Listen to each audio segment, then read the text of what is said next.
back to tonight's presidential debate. I am your host, Tabitha Stevens. So far, we've had a rather interesting first round of questions between our three candidates. President incumbent Barack Obama reminded us that the economy has gotten worse, healthcare reform tanked, and the housing crisis has gotten so bad that cardboard boxes are being foreclosed on. But he remains hopeful and reminds us that at least Martians haven't invaded Earth yet. So we've got that going for us. Republican candidate Michelle Bachmann has led the charge on equal rights for women and minorities, claiming that she will fix this country, even if she has to beat down every old white guy in Washington. And independent candidate Sean Connery has shown us once again that he has no idea what's going on, where he is, and doesn't understand that there is no way he can be elected because he's not an American. I'd like to remind everybody of the rules and A member of our panel will ask a question and the candidates will have 30 seconds to answer. All candidates will have the opportunity to answer if they choose to. Now on to our second round of tonight's debate. President Obama, how do you respond to critics claiming that your health care reform was a dismal failure and overshadows all of your other accomplishments?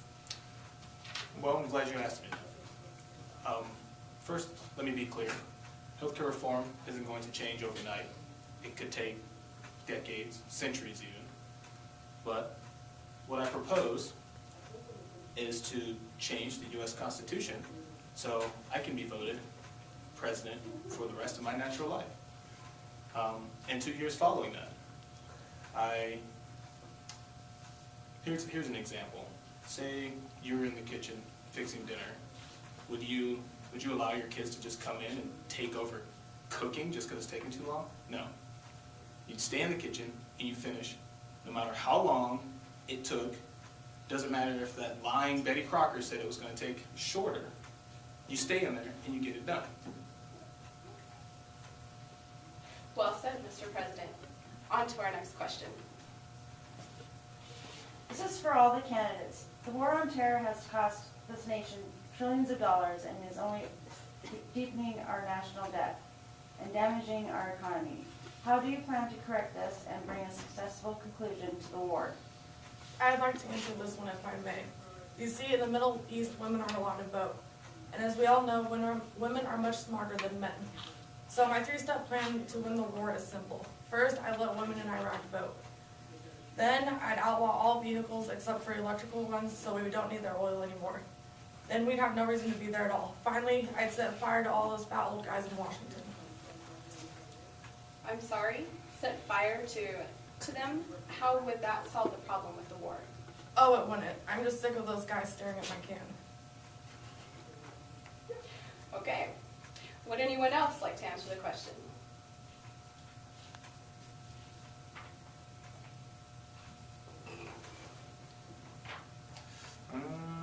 Okay. Actually, Tabitha, I would like to ask. Shut up!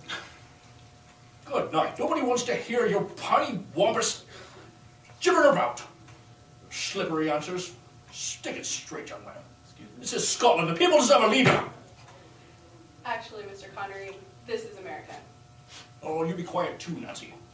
Nobody wants to hear what you have to say. You're just yammering on. This country needs me. I'm the greatest thing that's ever happened. The universe loves Sean Connery. And I would solve the war the same way I have hundreds of times over. I would take out the idiot in charge. Actually, Mr. Connery, Osama bin Laden was killed last year. Well, there you see. I'm already keeping my promises. That's more than you, windbag. Now, who wants to give me a victory spot? You. Wasn't Okay. I in charge already? Now for our final question. How would each of you influence foreign policy so that the world regains its respect for America and reestablish our hold as a world power? That's simple. After I beat down all those white guys in Washington, I would find a smaller, weaker nation and begin making fun of it and pointing out that its breasts aren't growing evenly and divert the world's attention away from us. Then when their attention is diverted, I'd give us a makeover and new clothes and then sneak in with all the popular countries like we've been there the whole time. How very junior high of you. Mr. President, your response, please. Well, first I would start by paying reparations to not only the countries that we invaded, but also to the countries that also sent in troops with ours.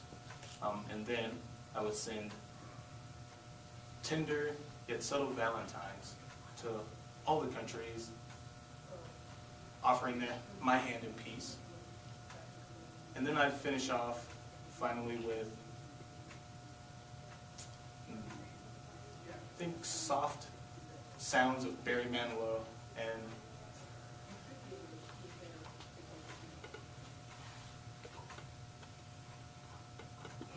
you know what? I don't know how to save that one. Not bad, Mr. President. Not bad. Mr. Connery, would you like to add something? Of course I would. I always have something important to say. Good night. I would solve world peace very simply, the same way I achieve it at my house every year for Thanksgiving. I would lock the doors, bring in 200 kegs, 37 strippers, 57 ounces of coke, and I'd lock the doors until it was all gone. Except for the strippers, that didn't work out well. But then, as we all know, by the time it was gone, everyone's had a grand time, and world peace would be achieved.